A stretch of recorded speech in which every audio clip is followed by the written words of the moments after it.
এই মামলা নিষ্পত্তি করতে প্রচুর অর্থের প্রয়োজন আছে। বাংলাদেশে বিজেপি বিভাগ হচ্ছে ধনী বান্ধব, যারা ধনী তারা শুধুমাত্র বিজেপি বিভাগে সুযোগ সুবিধা পায়। আপনি যদি আর্থিকভাবে সচ্ছল না হন তাহলে আপনি কখনোই কোনো ছাড় পাবেন না। সবচেয়ে বড় কাঠামোগত জুলুম এটা আমার উপর করা হয়েছে।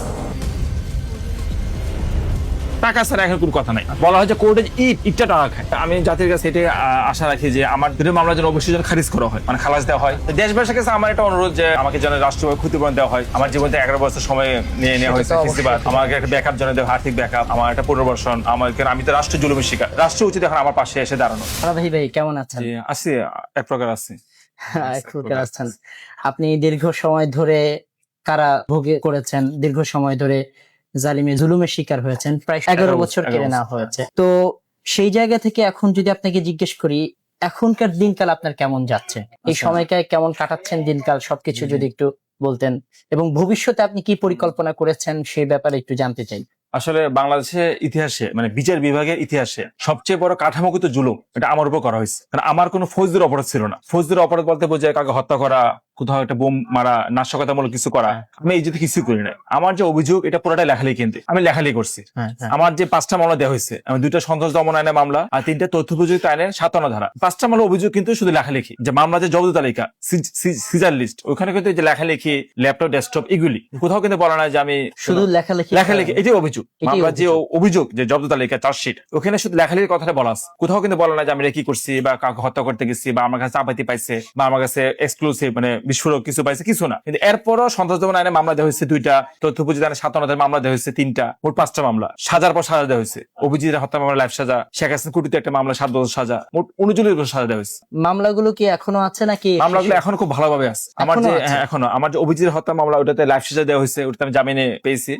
মামলাটা এখন নিষ্পত্তি হয় না। আমার যে কেসপান্না যারা আছে, এদের ফাঁসি আছে, এদের ফাঁসি যখন শুনানি হবে, ডেথ রেফারেন্স, তখন অটোমেটিক আমার বিচার হবে হাইকোর্টে, ওখানে আমার খালাস পেতে হবে। তারপর একটা হাজতি মামলা এখনো চলমান। 2013 সালে যে মামলাটা, রাজীবের জানাজি আমাকে হত্যা হুমকি দেয়া, যে গণজার মঞ্চ সম্পর্কিত, ওই মামলাটা এখনো চলমান। হাজতি মামলা আন্ডার ট্রায়াল এখনো চলমান। এটা এখনো খারিজ করা হয় না। তথ্য প্রযুক্তি আইনে 57 ধারা। আর আরেকটা মামলা 7 বছর সাজা দেওয়া হয়েছিল 2023 সালে 30 জানুয়ারি, শেখ হাসিনা কুটুক্তি। তো ওই মামলাটা হাজতবাস ধরে দেওয়া হয়েছে। আমার তো হাজতবাস, আপনি তো তখন ছিলেন জেলখানায়, তো 23 সালে কিভাবে মামলা দিয়েছে? না, 23 সালে মামলাটা ছিল 14 সালের। 14 সালে মামলাটা, 23 সালে সাজা হয়। 23 সালে সাজা হয়। মামলাগুলো এখনো 2টা মামলা চলমান, একটা হাজতি, একটা কয়েদি। তো বলতে গেলে এখনো পর্যন্ত সবগুলো মামলা না, এখন নিষ্পত্তি হয় না। এই মামলা নিষ্পত্তি করতে প্রচুর অর্থের প্রয়োজন আছে। কারণ বাংলাদেশের বিচার বিভাগ হচ্ছে ধনী বান্ধব, যারা ধনী তারা শুধুমাত্র বিজেপি বিভাগে সুযোগ সুবিধা পায়। আপনি যদি আর্থিকভাবে সচ্ছল না হন তাহলে আপনি কখনোই কোনো ছাড় পাবেন না। এই আমাদের যে 5 তারিখের পরে একটা স্বাধীনতা এসেছে, এরপরও কি এখনো সেই বিচার বিভাগই এখনো সে আগের বিচার বিভাগে আছে। এখনো জামিন করতে হলে সিনিয়র আইনজীবী ধরতে হয়, রেজিস্ট্রার, এদেরকে অনেক টাকা ফি দিতে হয়। পরে জামিন পাওয়ার পরে এক্সট্রা আবেদন করে। আমার কিন্তু জামিন পাওয়ার পরে হাইকোর্টে, সুপ্রিম কোর্টের চেম্বার্স আদালতে এক্সট্রা আবেদন করা হয়েছিল, আর জামিন স্থগিত। ওটা ভেকেট করতে অনেক অর্থ খরচ করতে হয়েছে। মানে টাকা ছাড়া এখন কোনো কথা নাই। বলা হয় যে কোর্টে ইটটা টাকা খায়, ইটটাও টাকা খায়। খুবই দুঃখজনক বিষয়। যাই হোক, আমরা আপনার কাছে আপনার দ্রুত মামলাগুলির নিষ্পত্তি কামনা করি। তো এই মামলাগুলোর ব্যাপারে কি আপনি জাতির কাছে বা এই সম্পর্কিত কোনো মেসেজ দিতে চান? আসলে আমি জাতির কাছে এটা আশা রাখি যে আমার যে এখনো 2টা মামলা চলমান, জিতি আর একটা কয়েদি, 2টা মামলা যেন অবশ্যই যেন খারিজ করা হয়, মানে খালাস দেওয়া হয়। আইন মন্ত্রণালয় যারা আছেন, স্বরাষ্ট্র মন্ত্রণালয়, তারা চাইলে আমাকে খালাস দিতে পারে, মানে বিচার বিভাগের মাধ্যমে। তারা যদি বলে যে না এইগুলো সাজানো মামলা, ওই সময় ফেস্টিভাল সরকারের সাজানো মামলা, তাহলে ইনশাআল্লাহ আমি খালাস পাবো। জাস্ট এটা যদি তার প্রতিবেদনটা পাঠায় আইন প্রতিবেদন হবে স্বচ্ছ মন্ত্রণালয় থেকে।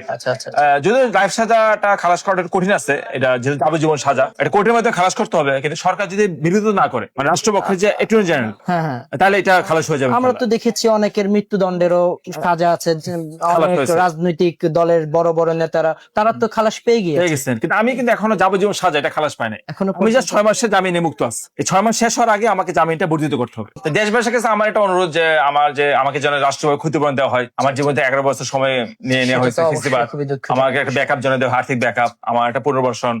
আমি তো রাষ্ট্র জুলুমের শিকার, রাষ্ট্র উচিত এখন আমার পাশে এসে দাঁড়ানো। আপনি 11 বছর পর বের হয়েছেন, জানি না 11 বছর আগে এই বইমেলা দেখেছেন কিনা বা দেখার সৌভাগ্য হয়েছে কিনা। তো এখন আপনি মেলায় আছেন, আসছেন বা সামনের দিনগুলোতে আসবেন, তো মেলার যে সার্বিক পরিস্থিতি, এটা দেখে আপনার কাছে কেমন লাগছে এখন? আসলে ইসলামী বইমেলা এটা আমার জীবনের প্রথম আসা।